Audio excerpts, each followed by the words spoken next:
Olá, eu sou o Dr. Marcos Hartke, sou cirurgião do aparelho digestivo e oncológico, sou gastrofuncional também. Nesse vídeo eu queria discutir com alguns colegas médicos e até com o público em geral como que a gente pode fortalecer a autoridade médica já em 2026 por meio de conteúdo, por meio de consistência, por meio também de educação, saúde que é tão precária nas redes sociais, sem a gente perder uma postura ética e uma postura séria. E por que esse conteúdo que a gente fala é consistente, ele é tão importante, como se fosse uma extensão da nossa prática clínica aqui do consultório? Primeiro, os pacientes, eles já chegam no consultório muito bem informados. Hoje em dia, do paciente mais simples ao paciente com maior condição socioeconômica, todos temos celular, todos temos ferramentas de busca. Então, o paciente ele chega muito mais informado, só que com uma informação que não é direcionada para o problema dele, é uma informação que não é, obviamente, filtrada. Então, quando a gente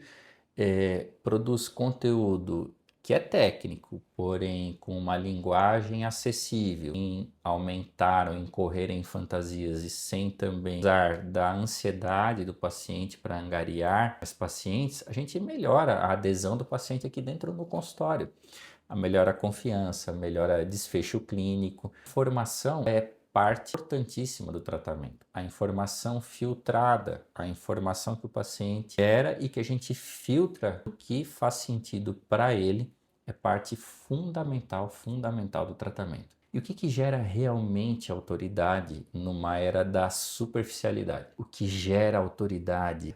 A busca é o compromisso pela verdade. E a verdade ela precisa estar clara, precisa estar objetiva, precisa ser interpretada à luz da ciência para o público leigo. Aquele charme digital, aquela sofisticação digital não se sustenta quando o paciente chega no consultório. Isso é muito interessante. Muitos pacientes vêm para o consultório entendendo que já tem uma informação, muitas vezes dos nossos vídeos e dos nossos conteúdos. E ele fica super satisfeito em ver que aquela pessoa que está lá naquele vídeo que ela viu aleatoriamente é a mesma pessoa que ela encontra aqui dentro do consultório.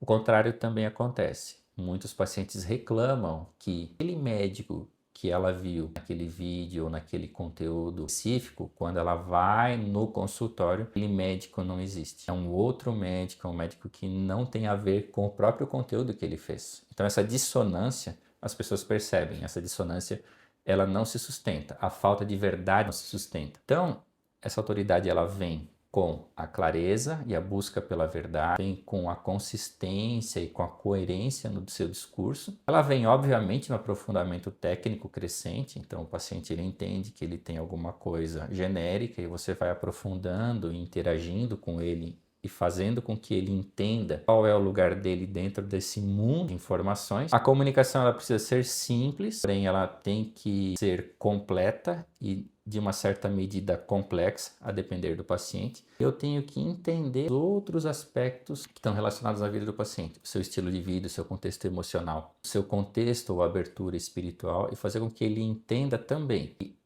ele é parte do tratamento, eu sou parte do diagnóstico, eu sou parte do tratamento e tem uma questão espiritual, que chame de Deus, chame de qualquer coisa, chame de eterno, mas tem também a questão do imponderável. E, além de tudo, a gente tem que permear sempre toda a nossa conduta com a questão ética. Sem essa questão ética, sem malabarismo retórico, sem usar a ansiedade para gerar medo e para gerar gatilhos e conversão de paciente, sem fazer esse tipo de coisa que é muito comum na medicina digital atual. Então por exemplo, eu descubro alguma coisa oculta, essa coisa oculta eu tenho verdade, só eu tenho a solução, eu apresento aquilo como eu fazendo todo o trabalho e na verdade isso é uma farsa, uma mentira, isso não se sustenta. O paciente ele precisa ter às claras o que é verdade.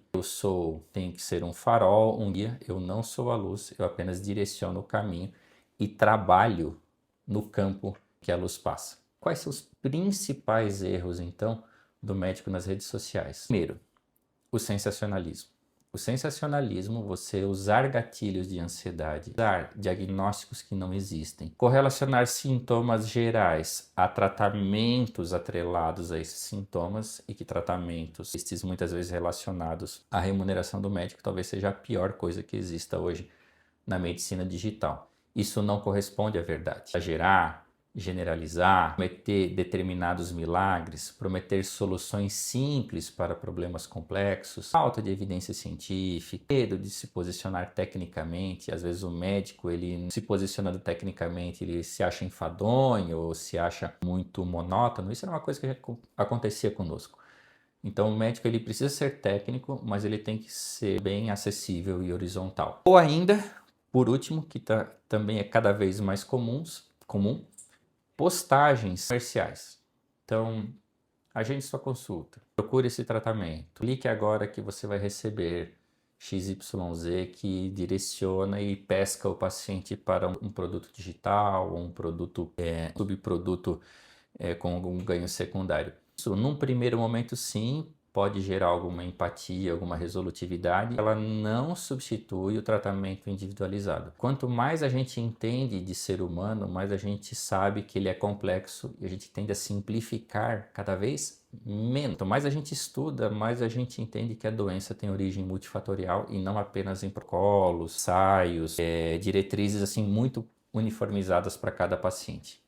E como que a gente estrutura essa presença digital, vamos dizer assim, sustentável? Primeiro, ela precisa se sustentar na verdade. Sem a verdade, eu posso ter a melhor plataforma, o melhor direcionamento e eu não vou conseguir me manter vivo do ponto de vista profissional. Quando a gente faz a nossa narrativa, essa narrativa ancorada na verdade, a gente precisa focar principalmente em prevenção. Educar de forma preventiva. E tem que transformar temas que são complexos, temas acessíveis para o dia a dia dos pacientes, numa linguagem acessível sem desmerecer a inteligência do interlocutor. A gente precisa mostrar um encadeamento lógico e raciocínio médico adequado. E a gente também precisa publicar conteúdos também que ajudem outros médicos, porque por mais deslocado que você possa aparecer dentro do meio digital, sempre vai ter alguém, profissional de saúde, médico, paciente, leigo, que vai aprender alguma coisa com o seu exemplo. Então, por mais que eu não seja absolutamente nada dentro do mundo digital, no mínimo eu vou ser exemplo de alguma coisa boa para alguém. E quais são as tendências para 2026? Bom, a gente tem a tendência da inteligência artificial como uma ferramenta auxiliando no planejamento editorial, botando os assuntos mais relevantes para aquele momento, resumindo, sintetizando conteúdo macro para um conteúdo micro, conseguindo fazer com que esse alcance seja um pouco maior para mais pacientes. A gente sabe que as pessoas estão cada vez menos atentas, cada vez elas retêm menos conteúdo, então